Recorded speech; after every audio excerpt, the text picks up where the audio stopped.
Muy buenas tardes, bienvenidos a mi oficina una vez más. Estamos terminando la semana y quiero terminarlo con una historia muy importante. Era el año 1735 cuando un transatlántico que zarpó desde Inglaterra y estaba en ruta a las colonias americanas, o sea, Estados Unidos de hoy, no pudo evitar una tormenta en alta mar. Las olas eran inmensas y el viento huracanado y hacía que los tripulantes y los pasajeros temieran por sus vidas. Había un capellán a bordo, como en todos los barcos de ese tiempo y en el tiempo de hoy también igual. Y este capellán también entró en pánico y estaba con el mismo temor que todos los demás que estaban en el barco. Pero él notó que entre los pasajeros había un grupo de moravos. ¿Recuerdan los moravos? Que provenían de Alemania y que no presentaban síntomas de temor alguno. De hecho, se pusieron a cantar tranquilamente, se juntaron y comenzaron a cantar. Así que cuando la tormenta amainó, les preguntó cómo lograron mantener la serenidad en momentos de peligro. Y el líder de los moravos le hizo una pregunta muy importante. Le dijo a este capellán, ¿tienes tu fe en Cristo? Y esa pregunta llevó al capellán a meditar sobre su relación con Dios y finalmente culminó en una de las conversiones más importantes de la historia de la iglesia. Y ese capellán es el que ahora es famoso, John Wesley.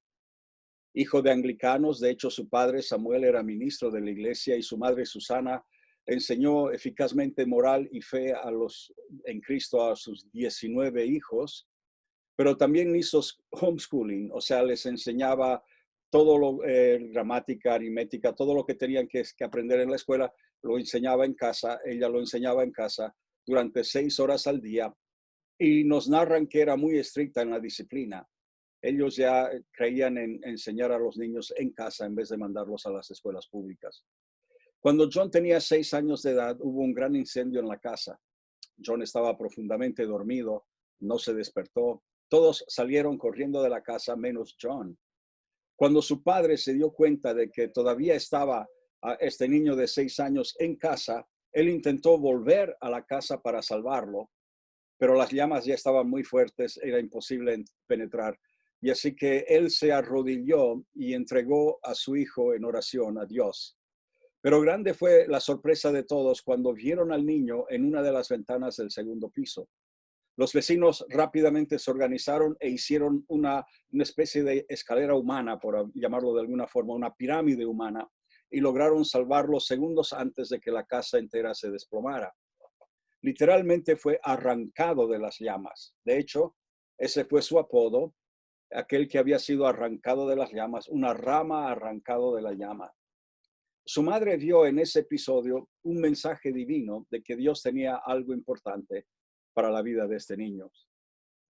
John eventualmente fue a la Universidad de Oxford, donde fue destacado como un buen estudiante y pronto lo nombraron ministro anglicano. Y mientras en la universidad, él se unió a una sociedad que había sido fundada por su hermano Carlos, Charles, cuyos miembros hicieron un pacto muy interesante. Ellos pactaron que iban a vivir en santidad, o sea, no se iban a meter con mujeres, no iban a estar tomando bebidas alcohólicas, iban a vivir en santidad, iban a participar de la Santa Cena todas las semanas, iban a orar todos los días, todas las semanas tenían que ir a la cárcel a predicar a los presos y todos los días tenían que dedicarle 3 horas a la lectura de la Biblia y al estudio de la palabra. Después de su primer fracaso como pastor de una iglesia, él se encontró con otro moravo, alguien que yo ya mencioné en alguna de las cápsulas anteriores, Peter Boiler, quien lo animó a seguir y renovó su fe en el Señor. Varios de los que eran parte de ese club universitario que les mencioné hace unos instantes, que habían tomado esos votos, varios de ellos fueron ministros de gran éxito, pastores de gran éxito. Pero uno de ellos sobresalió sobre los demás y era ese Whitefield, quien tenía enormes éxitos en sus cruzadas evangelísticas y terminó siendo el padre del gran despertar que hubo en las Islas Británicas. Whitefield lo invitó a que lo ayudara en las campañas evangelísticas.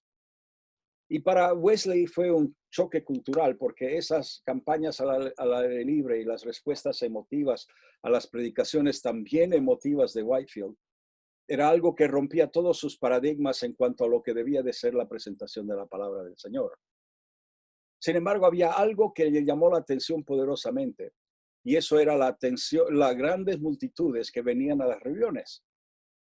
Pero no estaba de acuerdo con el mensaje calvinista de Whitefield y por eso Wesley se separó y fundó sin querer queriendo una nueva denominación evangélica que llevó eventualmente el nombre de metodistas, porque era la forma como los estaban llamando los de afuera, los insultaban diciendo que eran metodistas, porque Wesley era muy metódico en todo lo que hacía.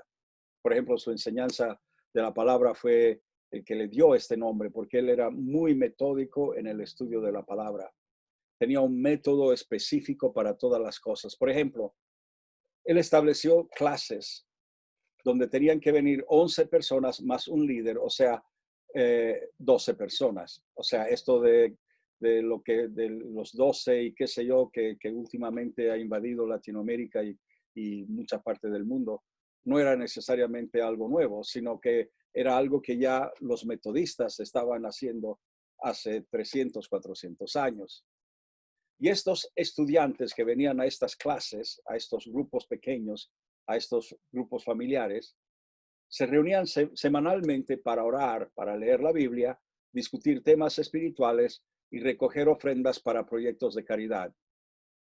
Hombres con los hombres, las mujeres con las mujeres se reunían, se separaban de esta forma. Y pronto se hizo presente la persecución, cuando no, las críticas, las acusaciones. Inclusive su esposa, con quien él nunca tuvo una buena relación matrimonial, comenzó a hablar mal de John y acusarle de distintas cosas, inclusive infidelidad matrimonial. Pero a medida que el metodismo crecía, él vio la necesidad de visitar todas las clases y todas las iglesias que se estaban estableciendo, y él instauró un sistema de circuito, lo que significaba que tenía que recorrer cerca de 6.500 kilómetros al año a caballo o a pie. Se calcula que en toda su vida ha recorrido más de 500.000 de kilómetros, ya sea a caballo o a pie. Se sabe que predicó más de 40,000 sermones en toda su vida. Hoy en día los predicadores que vivimos en este siglo XXI, si llegamos a predicar 50, 60 sermones distintos en un año, ya es mucho. Pero él predicó en toda su vida más de 40,000 sermones. Y cuando Wesley muere, tenía a su cargo 294 pastores, 71,668 miembros de las iglesias en Inglaterra, 19 misioneros en distintos campos misioneros en el extranjero y 43,265 miembros en las iglesias, en las congregaciones en los Estados Unidos. Hoy se calcula que hay más de 30 millones de metodistas en el mundo. Wesley, como era muy metódico, llevaba también un diario meticulosamente donde anotaba todo lo que le sucedía. Todos los días él iba anotando sus experiencias y sus pensamientos. Y quiero compartir con ustedes solamente 2 días o 3 días de su diario.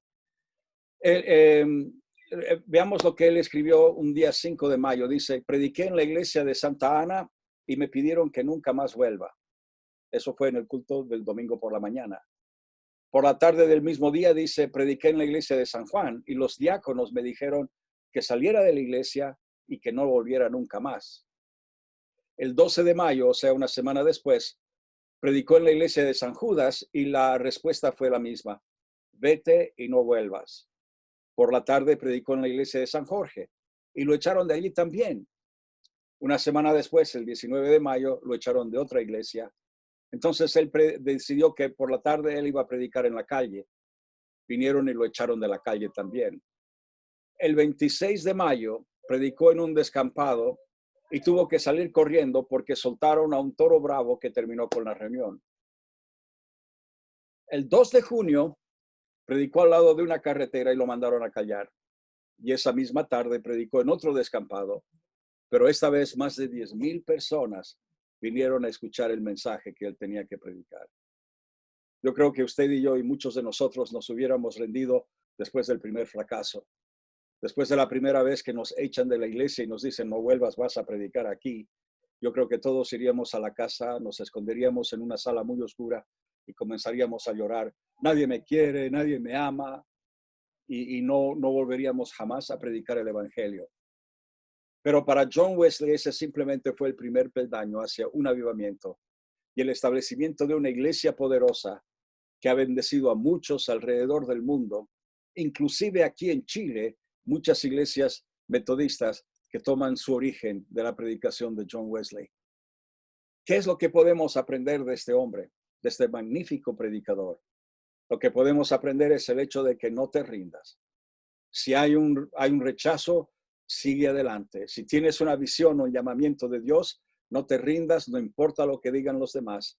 Lo importante es lo que dice Dios y lo que Él piensa de ti. Y si John se hubiera rendido, nunca hubiera existido la iglesia metodista. Pero él no se rindió. Y en esta tarde yo quiero animarles a que no nos rindamos, ni en nuestra familia, ni con nuestros hijos, ni en el matrimonio, ni en el trabajo, ni con nuestra relación con Dios. Muchos se alejan de Dios simplemente porque me ha ido mal, perdí mi trabajo, no me siento bien, la gente no me quiere. Y entonces echan toda la culpa a Dios en vez de seguir adelante, luchar y después ver la victoria que Dios nos da.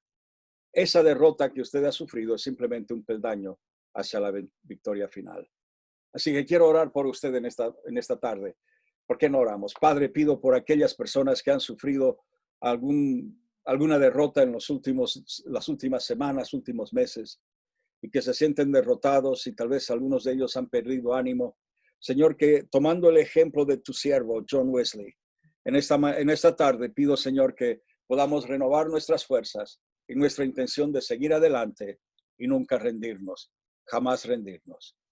Te doy gracias, Padre, porque tú nos das la victoria.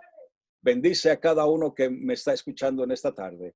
Cúbrelo con tu sangre, protégelo de toda enfermedad, protégelo del virus, protégelo de todo lo malo que pueda venir, Señor, sobre ellos. Protege la familia, los hijos, los nietos, la familia lejana. Abre ventanas de los cielos, derrámate tu provisión y pedimos tu protección y tu presencia en cada hogar. Te lo pido en el nombre de Jesús.